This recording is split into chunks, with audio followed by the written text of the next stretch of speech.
Fala galera! Iniciamos o estudo do trabalho e da energia.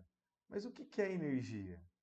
Será que a gente pode definir em poucas palavras? Não. Então vamos entendendo.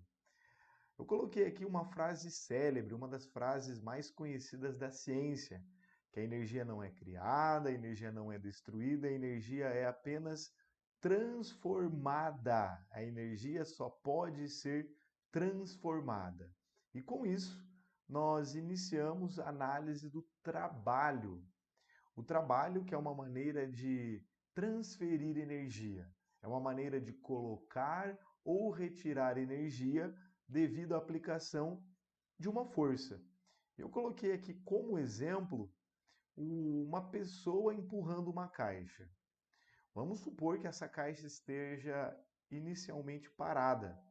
Aí a pessoa vem aqui, aplica uma força e ela então se movimenta. Então, inicialmente parada e depois da força se movimentando. Quer dizer que a força colocou energia de movimento. Isso é trabalho. Poderia ser o contrário.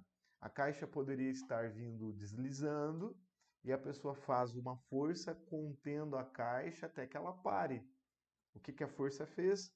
Retirou a energia de movimento. Isso é trabalho, colocar ou retirar energia devido à aplicação de uma força. Para equacionar o trabalho, vamos olhar para essas situações. Aqui na situação 1, a força está empurrando uma caixa que sofre um deslocamento D. Observe que a direção da força e do deslocamento, elas são iguais, estão na mesma direção. Agora aqui na situação 2, a força e o deslocamento não estão na mesma direção.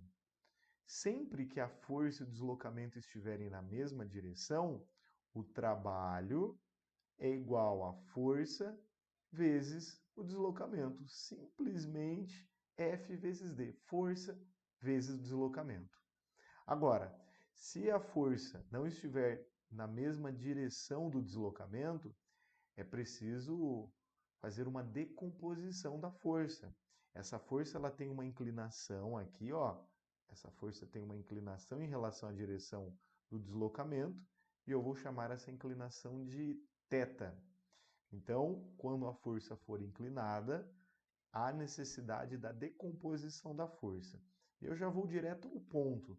Então, o trabalho é a força vezes o deslocamento vezes o cosseno do ângulo θ. Então, esse artifício ali, cosseno θ, é simplesmente para promover a decomposição da força F.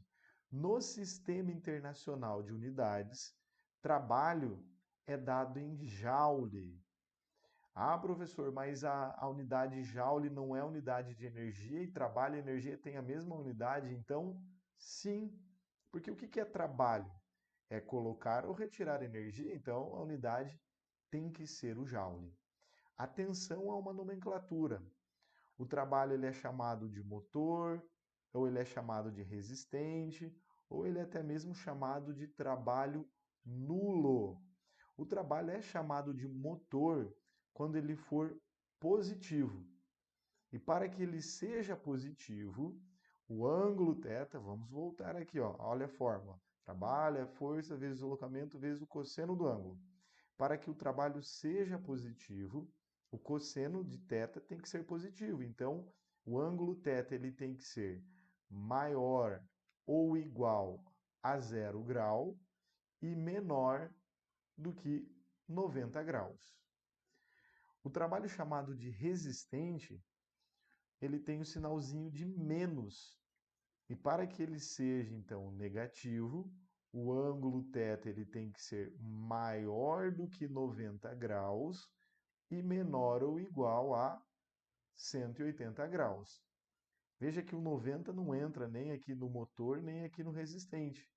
Porque quando o ângulo θ for igual a zero, quando o ângulo θ for igual a zero, o trabalho ele vai ser nulo, o trabalho será igual a zero.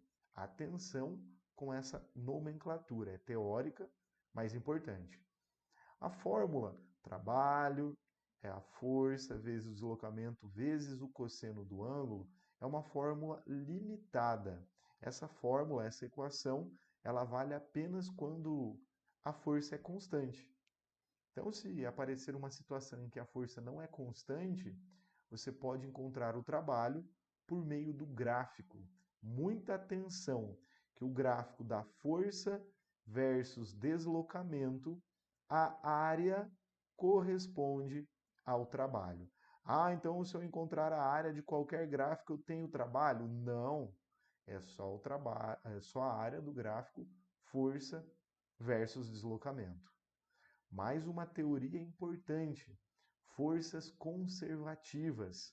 São as forças em que o trabalho não depende da trajetória. Olha o exemplo aqui, ó.